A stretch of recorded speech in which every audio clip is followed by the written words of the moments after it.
Hello, everyone, and welcome to week 2 of the NFL Pickems here. We're going to go over the results of week 1, and we have a four-way tie for first. Big Boss Man 25 went 9 and 6. Smile Face, which is Kelpie G, went 9 and 6. Mama Peffer went 9 and 6 as well, and I also went 9 and 6. Then we have a four-way tie for fifth, which has four people at 8 and 7. Two-way tie at ninth with 7 and 8. One person was 6 and 9, and the final person 5 and 10. Now, week 1 was, I would say, interesting in terms of the games. There were a lot of games that were unexpected in terms of the outcomes. Heck, we had 2 overtime games in week 1, and heck, that hasn't happened in a long time in week 1. But I'm glad that we got through week 1 okay for the most part. There were some great games I saw. A lot of injuries, a lot of horrible kicking again. It shows the NFL kickers ain't worth shit when it comes to money. But let's get right into the pick'ems for week 2, shall we?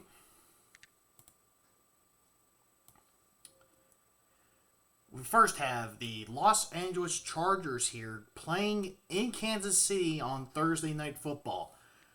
Chiefs coming out week 1, proving again that they are the team to beat in the AFC. Go out there and put the absolute butt whooping onto their opponents. And the Chargers beat a rival, a heavily loaded rival in the Raiders, in their home in Los Angeles. So that was a much needed win. Now we get the potential who's going to have the, quote, stranglehold on this division for at least a little bit. I'm actually going with the Chiefs in this one. I know a lot of my friends who I know and a lot of people I know are picking the Chargers in this game. The Chargers have the offense to counteract the Chiefs' offense, but it's a matter of, are you going to be able to stop Patrick Mahomes?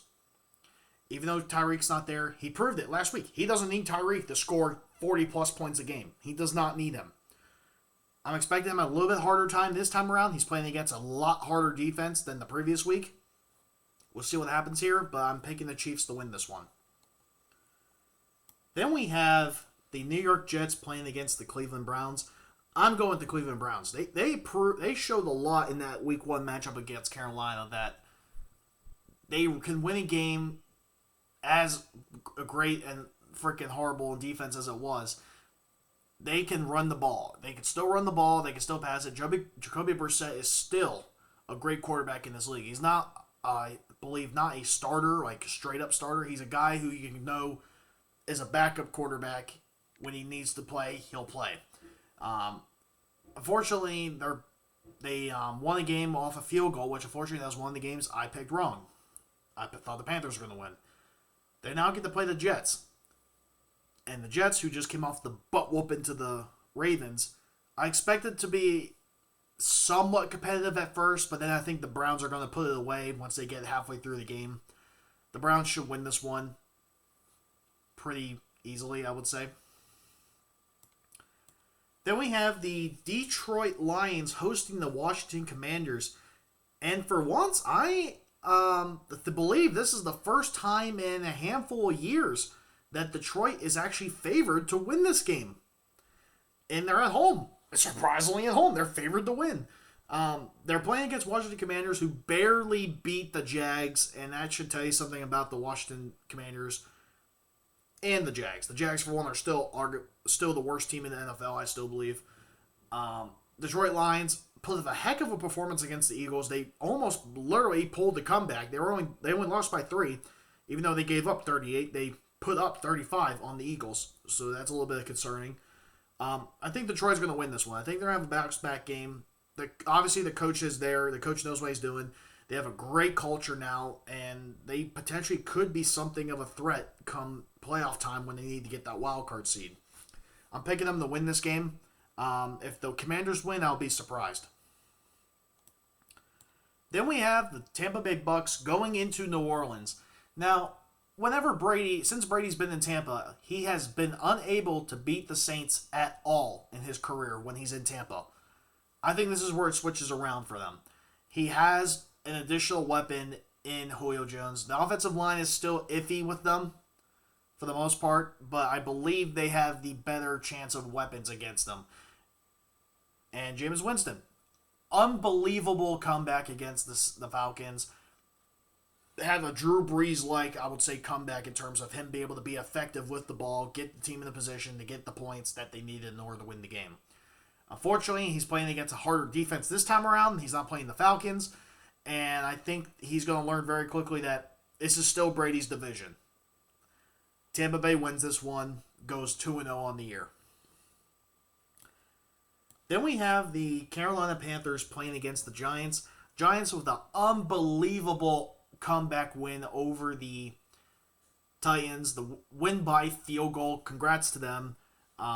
Panthers getting their butts lit by actually losing by a field goal to the Browns.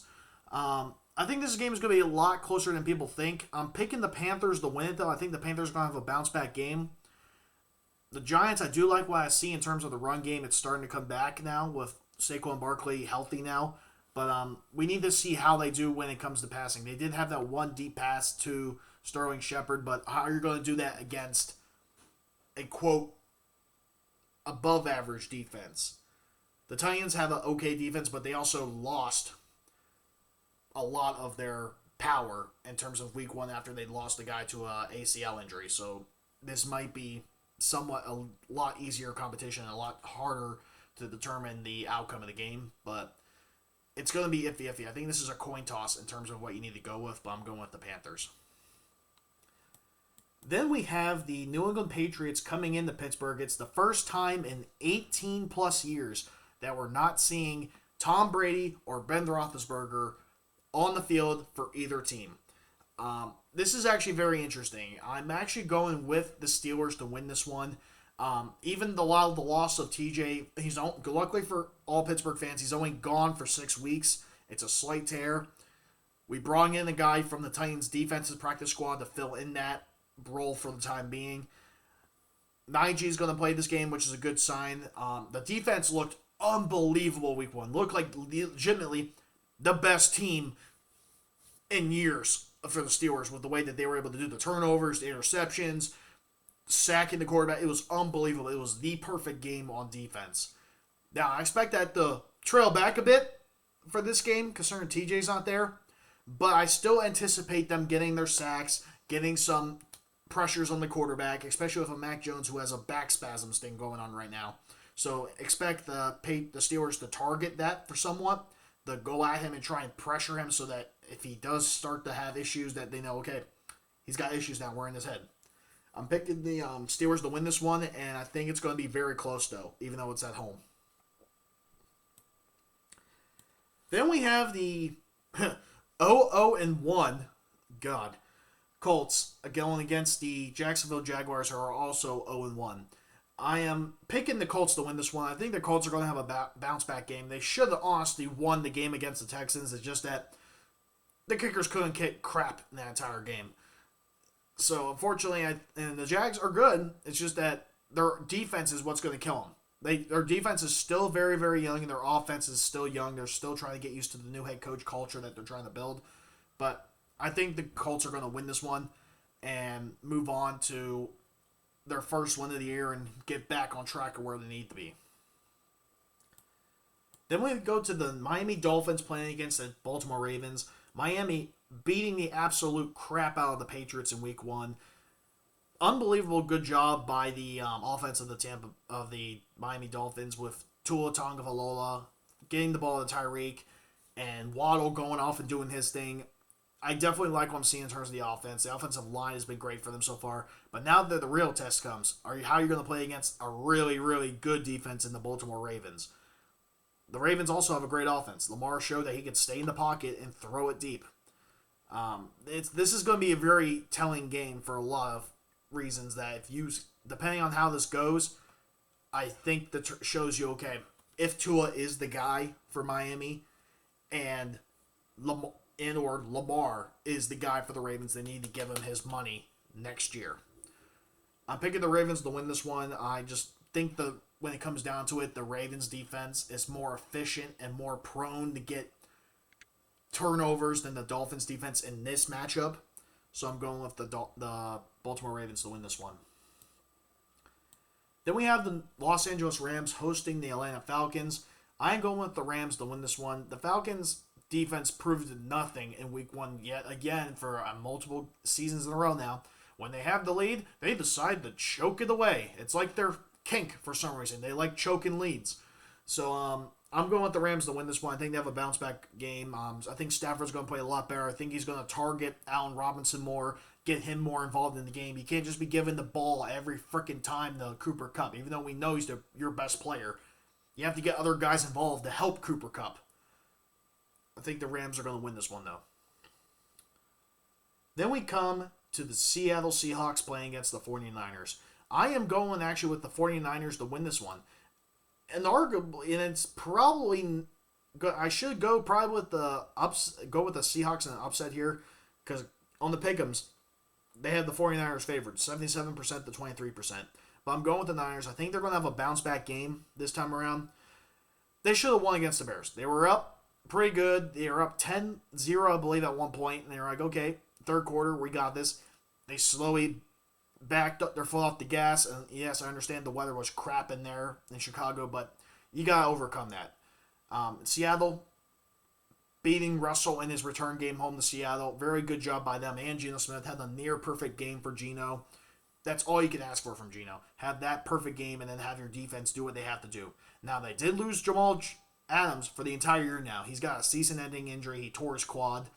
So how's that going to affect him at the safety position? We'll find out. But I think the 49ers win this game. I think Trey Lance gets basically the fire back under him, knowing that, hey, if you start to lose this game, Jimmy is there on the bench waiting to go in. I think he's going to want to prove it to everyone that I'm the guy going forward, and I don't need Jimmy to be up on my basically ass to try and get in this game. I'm going with the Niners to win. Then we got the Cincinnati Bengals playing against the Dallas Cowboys. Unfortunately, I'm not going to go too much into this. I'm going with the Bengals. A Dakless Cowboys is a freaking joke in itself. No matter who you have at quarterback there, unless his name is Dak, in terms of this roster, you're not going to put up a fighting chance. The Bengals are going to be pissed coming out of that game, which they should have won against the Steelers in regulation. But, things happen with the kickers. Kickers decide to kick their balls left, right, and not down the middle. I'm picking the Bengals to win this one. Bengals should win this. I think it's going to be a bounce-back game for them. I think Burrow's going to have a heck of a better game. He's not going to do all these turnovers that he shouldn't have. So I'm going with the Bengals to win this one. Then we have the Texans going to Denver, Colorado. I'm picking Denver to win this one. I think it's going to be a bounce-back game for Russell. The team needs to give Russell the ball more. Let Russell make the decisions with the ball. He is your quarterback. He's the one you paid that millions of dollars to at his position with that new extension. Let him do what he gets asked to do.